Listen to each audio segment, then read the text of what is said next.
You'll remember how the Pacific myth of creation had the myth makers admiring themselves and their beautiful brownness. Now, one of the most terrible results of the negative stereotyping of people like Edward Long is that even Africans came to accept it.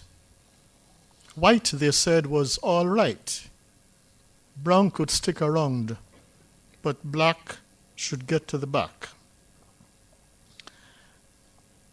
That negativeness applies also to the way we communicate, to our Creole languages. There is more, of course, to this negative attitude than the old colonial social values. There is also the widespread reluctance, perhaps even inability, to recognize the emergence of something new. After all, for a long time, French, Italian, Spanish, and the other Romance languages were regarded as bad Latin, rather than as new vehicles of communication. New lamps for old, said the sales pitch in the Arabian Nights. Paralleling that, Douglas Taylor, a pioneering Caribbean Creolist, said, new languages for old in all parts of the world. Those who spoke those languages most were the strongest to disagree with him. But he and scholars like him thought the future would vindicate his way of looking at our language scene, and that future is now. This conference is precisely that future. No longer are the Creole languages described as mongrelized jargon or bastardized lingo. They are languages. My friends, there are at least two ways in which we can do more to overcome the prevailing prejudices against accepting Creoles as bona fide languages. First is by demonstrating more widely, especially to high schools and colleges, that they are linguistic systems with the regularity of so-called normal languages, and not, as too many people still think, haphazardly different from the English, French, Dutch, or Spanish to which they are related.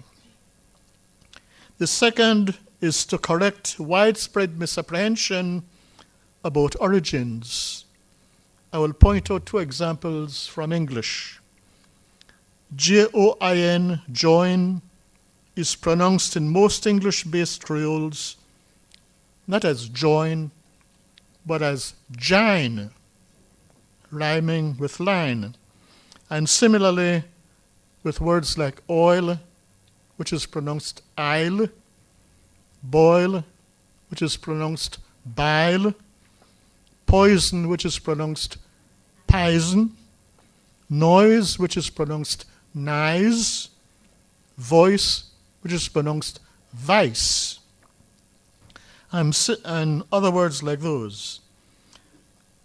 Now, in these examples, our Creole pronunciation is not a spoiling or spiling of the current standard language, but a conservation of 17th and 18th century British usage. Poets like Dryden, Pope, and Dr. Johnson consistently rhymed L-I-N-E with J-O-I-N. In fact, while Pope was a boy, a visitor to his home told him that England had produced many good poets, but no correct ones. The young and impressionable Pope determined he would be England's first correct poet. So when he rhymed L-I-N-E with J-O-I-N, it is because the vowel sounds were accepted as same in polite society.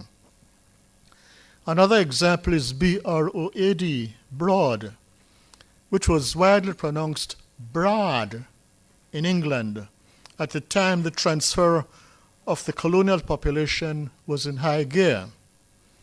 This early usage is still reflected in many surnames and place names. For example, in the surname Bradley, the last syllable is nowadays spelled L-E-A, and it means a meadow from which most of the trees had been cleared. If it was extensive, it was a broad lea, or as they said at the time, a brad lea. Similarly, Bradford was a broad stretch of river where people could wade or cross by walking. And on a humorous note, the famous Australian cricketer Don Bradman, his name was very likely given to his ancestor as a nickname, making fun of his broad physique. You know, he was a Bradman.